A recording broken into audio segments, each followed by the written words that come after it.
The elevator arrived at the lobby level at 7:43 a.m. It had made only one stop, the 7th floor. There was no emergency alert, no maintenance log, no sign of delay. The building's card reader showed that a resident on 7 had called it. The system listed her initials, N.A. Naomi Alvarez. No one was inside when the doors opened. The building superintendent was the first to see it. He was mopping the front vestibule when the elevator arrived. He glanced up, expecting a tenant, maybe someone on their way to work. But the car was empty. He remembered thinking it was strange. Not alarming, just strange. Because the elevator had only been active for 60 seconds, and there was no ding from any other floor. Nothing had interrupted the ride. A thermos sat near the back wall, upright, unspilled. Stainless steel, the kind with a push-button lid. No purse, no coat, no sign of anyone stepping off. He assumed someone had forgotten it. He didn't report it. No one did. Not until 11:15 a.m., when Naomi's roommate called her mother. She hadn't shown up to her 8 a.m. class. Her bedroom was empty. Her coat was missing from the hook by the door. Her keys weren't in their usual place. When police arrived, they confirmed that her keycard had activated the elevator at 7:42 a.m. It was the last logged activity on her account. The elevator made its descent. The doors opened, and she was gone. There was no footage from the elevator interior. The building had been upgrading its surveillance system that week. The hallway cameras were offline, and the analog lobby feed had been disconnected the day before. There was no audio, no alarm, no recorded entry or exit, no visitors registered. She wasn't seen leaving the building. No one reported a woman exiting the lobby. No one recalled seeing her at the bus stop outside. By noon, her name had been added to the Chicago Police Department's active missing persons list. Officers returned to the building with technicians to inspect the elevator's mechanical functions. Nothing appeared out of place. The car was operational. The weight sensors were working. The emergency phone was intact. There was no damage to the panel or wiring. But 2 days later, a field technician, not a detective, just a maintenance subcontractor, noticed something odd inside the shaft. A faint black scuff across the inner concrete wall, about 4 feet above the top of the elevator car. Then another, slightly higher. They weren't cracks or grime or grease. They looked like rubber marks, curved, thin, with pressure bends. He described them as shoe drags, as if someone had pushed off the wall or slid down it. And on the access panel above the car, there was a smudge, a partial handprint. No ridges. Probably gloved. It wasn't Naomi's. By the end of the week, investigators had no suspect, no timeline, no working cameras, no exit trail, and nothing to suggest where Naomi Alvarez had gone, or how she could have left. They searched the stairwells. They pulled utility room logs. They knocked on every door from floor 12 to 1. They checked roof access, basement piping, fire escapes, and garbage chutes. Everything was sealed. And yet, she was gone. There was no struggle, no escape route. No one reported screams. But Naomi Alvarez had vanished inside a building that should have made that impossible. If you want to understand how that could happen, you have to start with the life she left behind. And what, if anything, she might have been running from. Naomi Alvarez had only lived in the building for 7 months. She moved into Halberd Towers in September of 1995, a beige 12-story mid-rise west of Sheridan Road in Chicago's Edgewater neighborhood. The kind of place with steel mailboxes, checkered tile floors, and an elevator that hummed slightly louder than it should. It wasn't new, but it was safe. Loyola students lived there. So did elderly tenants who'd signed leases decades ago and never left. Maintenance was slow but dependable. The cameras worked, most of the time. Naomi transferred to Loyola from a community college in the south suburbs. She was in her junior year, majoring in psychology. Her professors described her as meticulous, quiet, the kind of student who took notes on the margins of other people's notes. Her part-time job at the registrar's office paid her half the rent.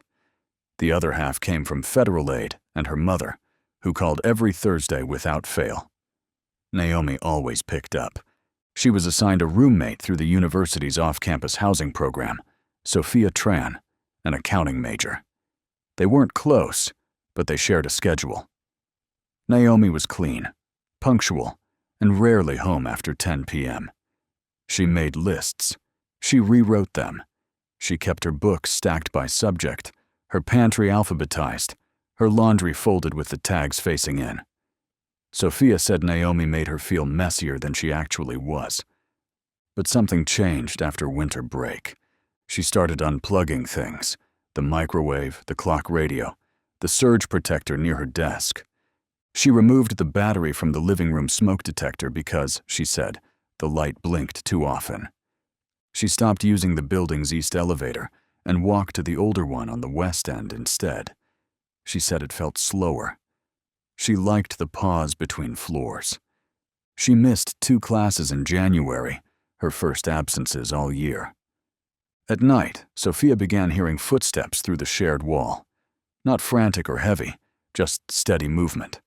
1 step, a pause, another, sometimes for an hour, always between 2 and 4 a.m. She asked Naomi if she was okay. Naomi said she was fine, just thinking. She smiled when she said it, but it didn't sound like a joke. 2 days before she disappeared, Naomi asked her a question. If the elevator got stuck between floors, she said, how long do you think it would take before anyone noticed? Sophia didn't know how to answer. She laughed, thought Naomi was trying to be deep, maybe talking about life. Naomi didn't explain. She just nodded and went back to folding her laundry. After Naomi went missing, police searched her room. There was no sign of packing, no message, no damage. Her coat was gone. So was her thermos, her keys. Everything else was untouched, her wallet, her notebooks, her alarm, her laundry still in the basket, half dry. On her desk were 5 spiral-bound journals. 4 of them were academic, lecture notes, printed handouts, highlighted textbooks. The 5th one was different. Most of the pages were blank, but 12 pages had writing on them. Blue ink, small, even lettering. Each entry short, no dates, no titles, just statements, sometimes a sentence, sometimes a phrase. Someone knocked on the elevator wall while I was inside. Floor 9 reflected a different angle today. Elevator mirror doesn't blink when I do. There's a click behind the panel, but only when I'm alone. If I go missing, check above. There was no diagnosis, no prescription records, no history of hallucinations or paranoia. Her academic record was spotless. Her behavior had changed, yes, but nothing that would trigger a wellness check. Nothing that would suggest she was about to run or break or disappear. Then there was the letter. It was found inside her mailbox, buried behind a week's worth of ads and an unpaid water bill. No stamp, no return address. Her name was written in lowercase on the front. Inside was a piece of lined paper, torn at the bottom. The message was short. You were right about the noise. I've been hearing it too. I know which panel you mean, but I haven't seen it open yet. If it does, don't go alone. It wasn't signed. There were no fingerprints, no DNA. The envelope flap had been closed, but not sealed. Police couldn't tell if she'd ever opened it. They couldn't tell who left it. They canvassed the floor. No one had seen anyone near the mailboxes. No other letters matched the handwriting. Whoever left the note either knew her personally or knew how to speak directly to what she feared. There's no proof she ever saw it. But it was the last piece of outside communication tied to her before she vanished. And if it was meant as a warning, it came too late. because 2 days later, the elevator arrived. The doors opened, and she wasn't inside. Halberd Towers wasn't a large building. It stood 12 stories high, wrapped in tan brick and streaked concrete, with 2 elevators, 1 stairwell, and a basement maintenance corridor that hadn't been used in over a decade. The main entrance locked at night, but the buzzer system was unreliable. You could hear every floor ding from the lobby. The mailboxes were aluminum. The cameras were old. It was built in 1969 and hadn't been meaningfully updated since the early 80s. By 1996, the elevators were past due for replacement. The fire alarms worked, but the emergency call buttons had a delay. The roof access door locked from the outside, but not from within. There were cameras at both elevator entrances, lobby and 7th floor, but both had been disconnected for upgrades the week Naomi vanished. The hallway where she was last seen had no recorded footage. The elevator she entered had no live feed. There was no camera inside the car. The system upgrade had been scheduled for Friday. She disappeared on Thursday. Each elevator required an RFID keycard to call and operate. The logs showed Naomi's card was used at 7:42 a.m. to call the west elevator to floor 7. There were no other keycard entries within 3 minutes of hers. There was no record of a second person. No other resident reported using the elevator during that time. At 7:43 a.m., the elevator reached the lobby. When the doors opened, it was empty. Police reviewed the digital logs. They checked every other floor for signs of override. No stalls, no emergency stops, no power surges. If the elevator had stopped between floors, it hadn't left a trace. They inspected the shaft. The tracks were smooth, the emergency brake untouched. The control panel hadn't recorded any manual overrides. The panel inside the elevator was clean. No smudges, no damage, no blood, no hair, no personal effects. But the thermos was there, placed neatly in the rear corner, upright. The kind of detail that mattered. It hadn't been dropped. It hadn't tipped. It had been set down. Her keycard wasn't with her belongings. It wasn't in her coat pocket or backpack. It was found 2 days later, during a second inspection, lodged behind the control panel on the elevator wall, partially slipped into the gap between plastic and frame. A detective had to wedge it out with a penknife. It was hers. They searched the stairwell. The stairwell didn't help. It was locked from the inside on each floor, except for the ground level and the roof. There were no signs that Naomi had used it. No prints on the railings, no drag marks, no disturbance to the fire door on floor 12, no signs of anyone exiting onto the roof. The only door leading to the rooftop was unalarmed. It had no camera, and it showed no signs of being opened that morning. They pulled every tenant record, checked move-in dates, reviewed work orders, called the elevator maintenance contractor. No one reported unusual activity. There were no staff members scheduled in the building between 6 and 9 a.m. that day. The superintendent didn't enter the lobby until 7:30. And yet Naomi's thermos was found at 7:43. That was the only item they could place inside the car with certainty. Everything else, the keycard, the coat, the backpack, had vanished. So they pulled blueprints. They measured the shaft. They tested the power systems and verified override protocols. Everything passed. Everything worked. There was no malfunction. No one heard a scream. And by every physical measurement they could take, the building was sealed. No exit. No alternate route. No place to go. And yet, someone had gone. There were 3 possibilities. She never got on, she got off without being seen, or she was removed. But the door sensor confirmed weight inside the elevator at the moment of descent. She was there. Inside Unit 7B, nothing was missing, except Naomi. Her bed was made, flat sheet tucked tight, comforter pulled smooth, pillow centered. A pair of jeans lay draped over her desk chair, folded once at the knees. A sweater was drying over the heater vent. There was no dust on the bookshelf, no clutter on the floor, no overturned drawers. Even the window latch had been locked from the inside. Whatever happened to Naomi Alvarez, it hadn't started in her room. Her coat was gone. So was her thermos, her bag, her keys. But her wallet was still inside the top drawer of her desk, zipped closed, unbothered. It contained her license, her health card, a bus pass, and $16 in small bills. Detectives didn't find a second set of keys. No backup ID, no travel brochures, maps, or bus schedules. Her passport, expired 2 years earlier, was tucked inside a manila folder in the back of the closet. They checked her bathroom. Toothbrush dry, towel folded, toothpaste rolled neatly at the end. No signs of a rush, no wet sink, no products out of place. The shower was unused. Her robe still hung on the hook behind the door.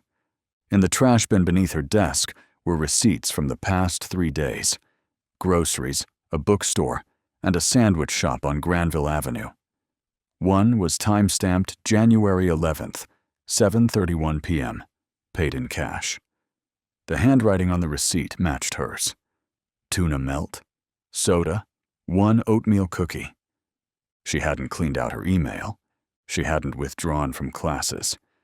She hadn't paused her student loans or canceled utilities. It wasn't the behavior of someone about to leave. On her nightstand were 2 library books, both due in 5 days. One of them was titled Case Studies in Abnormal Psychology, bookmarked on Chapter 11. The other was a memoir, a non-fiction account of a woman who'd survived being buried alive. Inside, a slip of paper marked a section about sensory deprivation. The page was dog-eared. Detectives boxed up her belongings and photographed the layout of the room. They noted the alignment of the desk chair, the presence of a ceramic dish filled with loose change and 3 silver rings, the angle of the blinds. On her wall calendar, the last thing written was T 8:15, submit paper. Tuesday, January 9th. There were no dates crossed out after that. Investigators found her academic planner beneath the bed. Folded into the back pocket was a university internship form, a half-filled application to the Cook County Juvenile Assessment Center. It hadn't been signed. There was no envelope. She hadn't submitted it. Next to the planner was a torn piece of notepad paper. It had no greeting or closing, only a few lines scribbled in ink. I still hear it. I've been careful. I haven't told anyone except maybe C. I hope I'm wrong. Police never confirmed the identity of C. There was no contact listed in her phone book under that initial. None of her professors or coworkers recognized the letter as belonging to a friend or boyfriend. No one admitted to receiving anything from her that resembled a goodbye. But the tone wasn't a farewell. It was a precaution. Detectives asked her mother if Naomi had mentioned anything unusual in their last phone calls. She hadn't, not directly. But her mother said her voice had changed. She sounded thin, she said, like she was trying to speak from farther away, like she wanted to say something, but wasn't sure who might be listening. She'd missed their last call. That had never happened before. Police returned to the building and began re-interviewing tenants. One neighbor on the 7th floor, a woman in Unit 7F, mentioned something strange. Naomi had knocked on her door once in December, unannounced, asking if she'd ever heard noises from behind the elevator wall. When asked what kind of noises, Naomi only said, "Not mechanical, not anything that's supposed to be there." The neighbor assumed she meant mice. She told her to talk to the superintendent. Naomi thanked her and left. She never asked again. Back in her apartment, on the far side of her desk, taped to the back of the filing cabinet, police found a single Post-it note folded in half. On the inside, in Naomi's handwriting, were 3 words: "Don't trust the panel." There was no context, no other notes referencing it. But when combined with her journals and the anonymous letter found in her mailbox, detectives began to see a pattern. It wasn't just that Naomi had noticed something strange. It was that she believed it was specific to her, and she was preparing for the possibility that no one would believe her when she said it out loud. There was no reason to believe she had run, no message to explain it, no plan, no trigger event, no opportunity. She had no car, no one to pick her up, and no viable exit. There were no withdrawals, no calls to shelters or hotels, no communication with friends out of state. She didn't even have a second coat. It's easy to say someone wanted to disappear, but Naomi Alvarez left too much behind. Not just a room, or a wallet, or a planner. She left the structure she depended on, the fixed points of her day, the walls she had measured and memorized. Whatever pulled her from that life didn't give her time to close it. The first sweep of the elevator turned up nothing. No blood, no fingerprints, no clothing fibers, no signs of a struggle. The thermos found in the rear corner was clean, upright, and still sealed. Naomi's roommate confirmed it was hers. She used it every morning. The push-button lid had a faded Loyola sticker on one side and a pink scratch near the rim from a fall months earlier. She always carried it in her left hand. There were no fingerprints on the thermos, not Naomi's, not anyone else's. Gloved handling, maybe, or wiped clean. The emergency call button showed no signs of being pressed. The speaker worked. The elevator's emergency brake hadn't been triggered. All lights were operational. The door sensors were functioning. No delays or irregular voltage had been recorded in the control logs. The descent from the 7th floor had lasted 27 seconds, just under the average for that model. Detectives photographed the interior from every angle. They dusted the panel, swabbed the walls, removed the floor mat, opened the ceiling access panel. Nothing. The weight sensor registered a passenger at 7:42 a.m. No one disputed Naomi had entered. The only physical anomaly was the keycard. It was discovered 2 days later during a second inspection, wedged vertically behind the control panel's right edge, visible only if you leaned all the way in and looked along the seam. The card was hers, scratched at the top edge, slight discoloration on the back where the magnetic strip had begun to peel. Someone, either Naomi or someone else, had forced it in at an angle that would have required precision or panic. There were no fingerprints on the card. By the end of the 3rd day, detectives had filed Naomi's case as a suspected abduction. But there was no crime scene, no witness, no escape route. The security system had failed. The roof access was locked. The fire doors were undisturbed. So they looked somewhere they hadn't yet, inside the elevator shaft itself. A maintenance subcontractor named Carlene Dufresne was sent to inspect the mechanical housing. She worked for North Shore Vertical Systems, the company contracted to handle Halberd Tower's elevator service. She'd been with them for 8 years. She wasn't told it was a missing person case. She opened the shaft access panel and lowered herself onto the service platform to check the alignment guides. That's when she saw them. 2 faint black scuff marks on the inner concrete wall, just below the midpoint between the 6th and 7th floors. She assumed they were from a dropped tool, but they didn't look random. The first was vertical, about 9 inches long, with a slight arc. The second, just above it, curved the opposite way, shorter but deeper. When she leaned in closer, she saw that both had a slight tread pattern, like the sole of a rubber shoe. They weren't scrape marks from equipment. They were impact marks, like someone had braced against the wall, or slipped while climbing, or tried to resist being moved. Above those 2 marks, near the edge of the emergency panel cutout, was a single, partial smear. It wasn't grease, it wasn't dirt. It was a smooth, grayish film. When tested later, it came back inconclusive.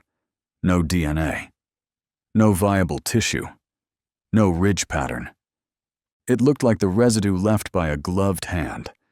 The shape wasn't full, just the edge of a palm, angled upward. It was as if someone had pressed there, or had been pulled up from it. Carlene documented the findings in her service report. She also added something off-record, that she felt uncomfortable in the shaft. Not because of its height or narrowness, she was used to that, but because of how quiet it was. She described it as an absence of echo, like sound wasn't behaving the way it should. She didn't include that in her formal write-up, but she told 2 officers on site. One of them later told the case supervisor, who wrote it off as nerves. The elevator shaft was re-inspected 3 days later. By then, the marks were harder to see. One of them had faded almost entirely. No further samples were recovered. The maintenance logs from that week showed no technician access on January 12th. No panel overrides. No repairs. No testing. No one had been cleared to enter the shaft. The emergency ladder had no recent footprints. The service lights had been off. Whatever had left those marks didn't enter through the access bay, and it hadn't been there long. Forensics could not determine when the scuffs occurred, only that they weren't older than the week Naomi disappeared. And there was nothing to explain how someone, or something, could leave evidence inside the shaft without ever entering or exiting the elevator by any visible means. The building's silence deepened after that. No one else came forward.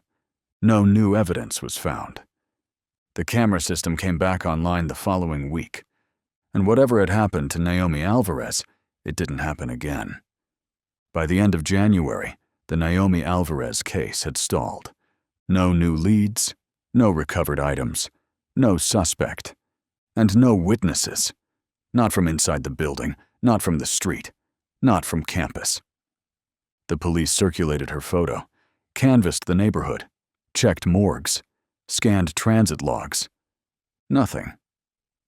So they turned to theories. The first was the simplest, that she'd left willingly, that Naomi Alvarez had staged her disappearance, slipped out a back entrance, changed her clothes, tossed her coat, and walked into a different life. No cameras, no trace, just precision and planning. But the theory didn't hold. There were no signs of preparation, no financial withdrawals, no communications, no travel purchases. Her bank account had been untouched for 72 hours before she vanished. She had no secondary device, no burner phone, no cloud storage. She left behind schoolwork, job forms, unopened mail. She left food in the fridge. She didn't pack underwear. And the biggest issue? There was no route. Halberd Towers had one functioning elevator, one stairwell, and one exit, the lobby, and Naomi never came through it.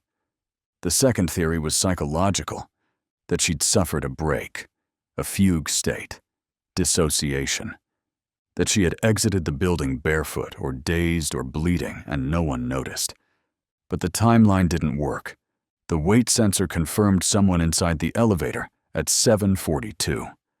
The doors opened at 7:43. There was no delay, and there were no reports, not of a woman stumbling through the lobby, not of anyone barefoot in the snow, not of someone walking through Edgewater in midwinter without a coat or sense of direction. Hospitals had no unidentified admissions. Detox centers reported no Jane Does. Local shelters were contacted. None had seen her. She wasn't homeless. She wasn't dissociating in a church basement. She didn't walk into the lake. So came the third theory, the one detectives hated saying aloud, that she hadn't left at all, that someone else had entered the elevator, between floors, through a panel, with tools and timing and silence, that someone had knowledge of the shaft, the locks, the building's blind spots, that someone knew the security system was down, that someone used the elevator as a container, not a path. It wasn't impossible. Investigators learned that 2 contractors had keys to the maintenance bay. One had moved out of state. The other, James K. Linton, had been terminated in late 1995 for failure to log service visits. He denied ever working on Halberd Towers. But payroll records placed him on site in October. He had access to the override key, the same model that opened the interior shaft panel. Linton was questioned twice. His timeline for January 12th was unclear. He said he was probably home. No alibi, no phone logs, no witnesses. But there was no evidence against him either. No vehicle connection, no motive, no criminal record. And even if he'd accessed the elevator, how could he have known Naomi would be there? She took the elevator at the same time every morning, but there was no posted schedule, no public pattern, unless someone had been watching. A fourth theory emerged from the handwriting analyst assigned to Naomi's journals. She noted a change in pressure and rhythm in the final entries, a shakiness not present earlier. The entries weren't rushed, they were deliberate. But the spacing between lines grew tighter, the margins shrank. One note had been scribbled twice, then crossed out entirely. "Don't go alone. Don't go Psychological experts were divided. Some believed it was a sign of escalation, early psychosis, an encroaching delusion. Others thought it looked more like someone who was trying to contain something, like she was afraid of saying too much. The problem with all four theories was that each explained one part, but none explained all of it. If she planned it, why leave everything behind? If she broke down, where was the body? If she was taken, why so cleanly? If she imagined it, how did the scrape marks get into the elevator shaft? There was no blood, no clothing, no footprint, no time gap, no sound, no witness, and the only physical evidence, the scuff marks and the smear, degraded within days. The building gave nothing more. So detectives wrote it up the way they always do when a case won't bend, as suspicious circumstances, open file, no charges, no closure. They closed out the final report with a sentence that read, "Further investigation, pending emergence of new evidence." No new evidence ever came. In the months after Naomi disappeared, the building returned to normal. The west elevator resumed service. The lobby lights were fixed. The cameras came back online. New tenants moved into Unit 7B. But for the first year, nobody stayed long. The super said it was just coincidence. Students, couples, lease issues. But after 3 turnovers in 12 months, the management company stopped advertising the apartment. They left it vacant for a quarter, then rekeyed the locks and scrubbed the listing. No one mentioned why. The woman in Unit 7F moved out in April. She never said why either. By summer, the case had left the news cycle. Chicago PD shifted the file to the cold case unit. There were no vigils, no billboards, just a few stapled flyers left to fade on streetlight poles. Naomi's mother came back every January. She never spoke to the media. She didn't hold signs or organize searches. She came alone, stood outside the building for 10 or 15 minutes, and left a small bundle at the steps, a thermos, a scarf, sometimes a note. No one ever saw her cry. In 2002, the Alvarez family submitted a formal request for death in absentia. 7 years after the day she vanished, a Cook County judge signed the certificate. No remains had ever been recovered. No person of interest had ever been arrested. She was declared legally dead. She was 29 years old. The building changed owners in 2005. Halberd Towers was renamed Sheridan Court Residences. The lobby was redone. The mailboxes were replaced. New cameras were installed. But the elevator stayed the same. Same metal doors, same panel, same soft whine between floors. And for a long time after, residents said it sometimes lingered at the 7th floor longer than it should. A few said they felt pressure inside, like the weight sensor was miscalibrated, that the car seemed to slow even when no one else had pressed the button. One tenant, an older man who lived on 11, filed 2 maintenance tickets about the mirror inside. He said the reflection didn't look right, that it seemed to lag. Both requests were closed without follow-up. Eventually, the elevator was replaced. The old car was decommissioned in 2014, retired after nearly 5 decades of service. The shaft was widened, the cables modernized, the panel redesigned. The new system was quieter, faster, easier to monitor, but it never fully erased what came before. Every maintenance worker who inspected the shaft knew about the scuff marks, even if they weren't supposed to say so. The report from 1996 had circulated online, a few redacted pages, some speculation, and a blurry scan of the service note. Item 17, partial residue above car, possible glove smear.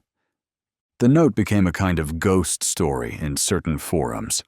A lost elevator girl, a haunted floor. Most of it was wrong. The truth was quieter, harder. It was about a woman who followed the rules, who lived with structure, who noticed things.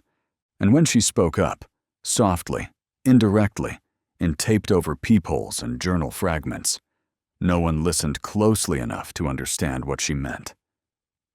So when she vanished, there was nothing to hold on to. Just a sealed building and a timeline that didn't make sense. On the morning of January 12, 1996, Naomi Alvarez woke up at 6:51 a.m. Her alarm was set for 7, but she was already awake. Sophia heard her moving around the apartment, quiet, precise. She ran the water, opened the fridge. The floor creaked once outside the bathroom. At 7:10, she poured coffee into her thermos. At 7:14, she returned to her room. Sophia said she didn't hear the door open again until 7:40. Naomi didn't say anything as she left, just walked past the kitchen, down the hall, toward the elevator. She was wearing a tan coat, a scarf. Her backpack was over one shoulder. The same routine. Same elevator, same time. At 7:42, her keycard pinged the call button outside the west elevator. No one else was recorded on that floor. No one else used the system within 3 minutes of her entry. At 7:43, the elevator arrived in the lobby. The car was empty. Her thermos stood upright in the rear corner. There were no prints, no sound, no trace. She never arrived at class. She never called home. She never used her keycard again. There were no witnesses, no screams, no proof of a fall or flight or fight, and nothing inside the elevator showed where she had gone, except one detail, unnoticed until weeks later.